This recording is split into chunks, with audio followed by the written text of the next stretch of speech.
Morning সবাইকে। সবাই নিশ্চয়ই খুব ভালো আছো। আমি লিপিকা, লিপির দিনলিপিতে তোমাদের সবাইকে আমন্ত্রণ। আজকে এখন সকাল 6:30 মতন বাজে। আজকে নাকি ওই সাদা পাহাড়টাতে পৌঁছতে হবে, তো ওই জন্য মোটামুটি সকাল সকালই সবাই খুব রেডি হয়ে নিয়েছি, ভোর ভোর উঠে। আর মোটামুটি সবাই রেডি হয়ে এখন বেরোনোর অবস্থায় রয়েছি। তো গাড়ি আসেনি, ওই জন্য গাড়িতে ফোন করা হচ্ছে, গাড়ি আসলেই আমরা বেরিয়ে পড়বো। তো মোটামুটি এই যে বাইরেটা, ব্যালকনি থেকে বাইরেটা দেখতেই এরকম লাগছিল। আমি মোটামুটি বেরিয়ে পড়েছি, এরা এখনো বেরোতে পারিনি। ওই যে সূর্য দেবতা উঠেছে, এবং সূর্য দেবতা ওঠাতে কিন্তু যে পাহাড়ে আলোটা দেখতে পাচ্ছ, ওই পাহাড়ে নাকি আজকে পৌঁছবো, ওই পাহাড়টা নাকি আজকে ছুঁতে পারবো। তো চলো বন্ধুরা, আজকে ওই পাহাড়টাতে যাই। হ্যাঁ, এখন রয়েছি মানালিতে। তো মানালির সোলাং ভ্যালি রিসোর্ট থেকে এখন বেরোচ্ছি ওই সাদা পাহাড়ের দিকে। তো বেরিয়ে গেলাম। পাশে তো যতই এগোচ্ছি ততই মনে হচ্ছে পাহাড়টা যেন হাতের কাছে চলে এসেছে। আর এত সুন্দর সিনিক বিউটি, ওপরে নীল আকাশ, সত্যি একটা মনোরম অভিজ্ঞতা। হ্যাঁ, এর আগেও আমি রোটাং গেছি, কাশ্মীর গেছি, তো সেখানেও আমি পাহাড় দেখেছি, অনেক রকমের পাহাড় ছিল সেখানে। এই যে অটল টানেল দিয়ে যাচ্ছি, অটল টানেলের এপাশটা ছিল একরকম, ওপাশটা আরেক রকম। তো এপাশটায় কোনোরকম কোনো স্নো ছিল না। তো দীর্ঘ 9 কিলোমিটার, এটা এশিয়ার লার্জেস্ট টানেল। তো এটার ভেতর দিয়ে যেতে অসাধারণ লাগছে। এই যে মোটামুটি বেরিয়েও পড়েছি, তো বেরিয়েই দেখতে পাচ্ছ চারিদিকটা সাদা হয়ে রয়েছে। আর এপাশ টানেল, যে পাশ থেকে ঢুকলাম সে পাশে কোনো রকম কোনো স্নো ছিল না।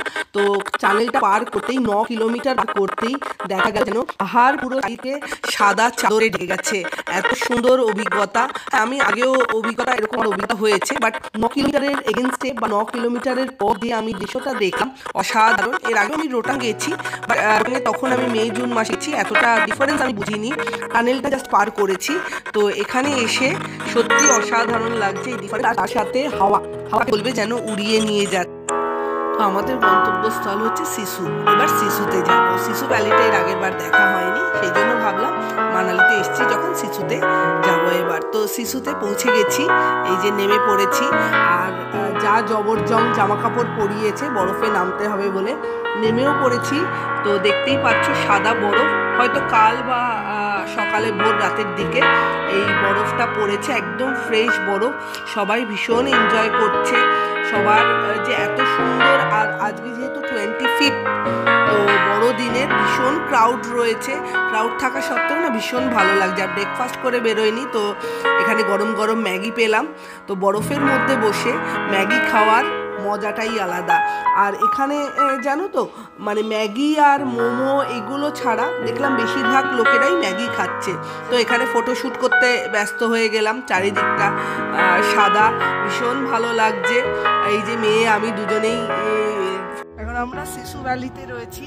পুরোটাই বরফে ঢেকে গেছে, আর চারিদিকটা পুরো সাদা। তার সাথে সূর্যও আজ ভালোভাবে উঠেছে, দেখতেই পাচ্ছ পুরো সিসু ভ্যালিটা কিন্তু বরফে ঢাকা। ওই যে বাবা আর মেয়ে অ্যাজ ইউজুয়াল ফটোশ্যুটে ব্যস্ত। তো আমি এখানে একটু চারিদিকটা ঘুরে ভিডিও করে নিচ্ছি। দেখতেই পাচ্ছ পুরোটা বরফে ঢাকা। প্রচুর লোকজন এসছে, মোস্ট প্রবাবলি আজকে 25th বলে প্রচুর লোকজন এসেছে। তো বরফ সবাই ভীষণ এনজয় করছে। ঠান্ডা আছে, আমরাও গ্লাসগুলো নিয়ে নিয়েছি, কিন্তু অতটাও লাগছে না। বরফে এলে পর অতটা ঠান্ডা লাগে না। বরফের বাইরে বা অটল টানেল দিয়ে যখন আসছিলাম তখন বেশি ঠান্ডা লাগছিল, এখানে অতটা ঠান্ডা লাগছে না। তো 25th ডিসেম্বরে এরকম একটা এক্সপিরিয়েন্স সত্যিই ভাবা যায় না, এত সুন্দর। হ্যাঁ, আমি কাশ্মীরেও আমি প্রচুর বরফ দেখেছি, স্নোফল দেখেছি, কিন্তু সিসুতে যেরকম এরকম ভ্যালির ভেতরে যে বরফটা, সেটা অসাধারণ।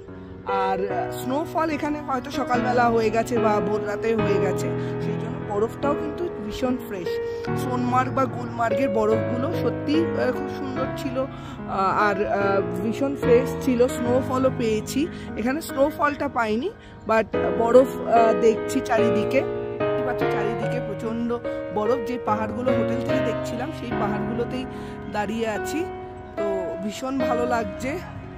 হ্যাঁ, দুটোই অসাধারণ। গুলমার্গ কাশ্মীরের মতন সুন্দর, আর উত্তরাঞ্চলের হিমাচল প্রদেশের সিসু ভ্যালি, অটল টানেল, এগুলোর মতন সুন্দর। কোনোটার সাথে তুলনা করা যায় না। তো দেখতেই পাচ্ছ। চলো একটু ম্যাগি ফ্যাগিও খেয়ে নিয়েছি। তো এবার আর একটু ফটোশ্যুট করে এখান থেকে বেরোবো। ওখান থেকে মোটামুটি বেরিয়ে পড়েছি। তো সামনেও এত সুন্দর সাদা চাদরে ঢাকা, দুপাশে পাহাড়, সত্যি অপূর্ব লাগছিল। চোখে না দেখলে যেন এগুলো অসম্ভব মিস করতাম। তো দেখতেই পাচ্ছ যে পাহাড়টা হোটেল থেকে দেখছিলাম, সেই পাহাড়টাতে পৌঁছলাম। আর কিছুক্ষণ ওখানে ফটোশ্যুট করে আবার বেরিয়ে পড়লাম। এখানে মানালির ভেতরে হিড়িম্বা টেম্পেলে গেছিলাম। হিড়িম্বা টেম্পেলটার ফটোশ্যুট করিনি, ভিডিও করিনি, তোমরা সবাই গেছো হয়তো। তো এখানে এক মহিলা সিদ্ধু বানাচ্ছিলেন। তো ওনার সিদ্ধু বানানোটা দেখে আমার এত ভালো লাগলো, আমি ভাবলাম ভিডিও করে তোমাদের সাথে শেয়ার করি। তো উনি বললেন এর ভেতরে যে মিক্সচারটা দিচ্ছেন সেটা হচ্ছে বাদামের মিক্সচার।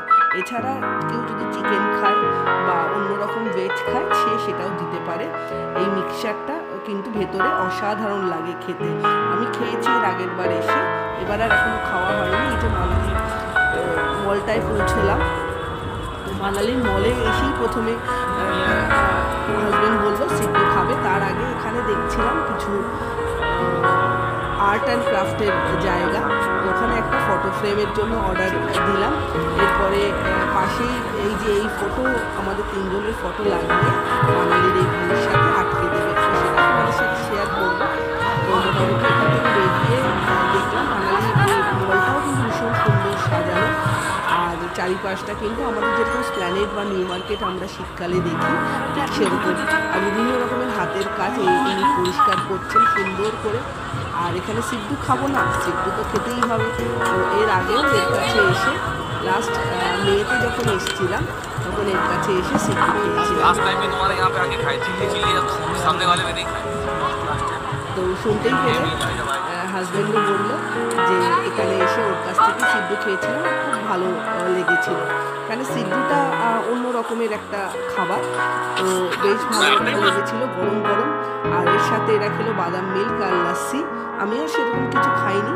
তো আমার দেখে মনে হলো এবার একটা সফটই খাওয়া যায়। তো বিভিন্ন কালারে দেখছিলাম লোকজন নিয়ে যাচ্ছিল। তো আমিও বেশ একটা সফটই নিয়ে নিলাম। এবার খেতে এবার কিছু দূর এগোতেই জানো তো দেখলাম যে শ্রীরামের সভা বসেছিল এবং সেই সভায় প্রসাদ বিতরণ হবে। জিজ্ঞেস করতে বললে এখন প্রসাদ বিতরণ হবে না, রাম মন্দির থেকে নাকি কলস আসবে।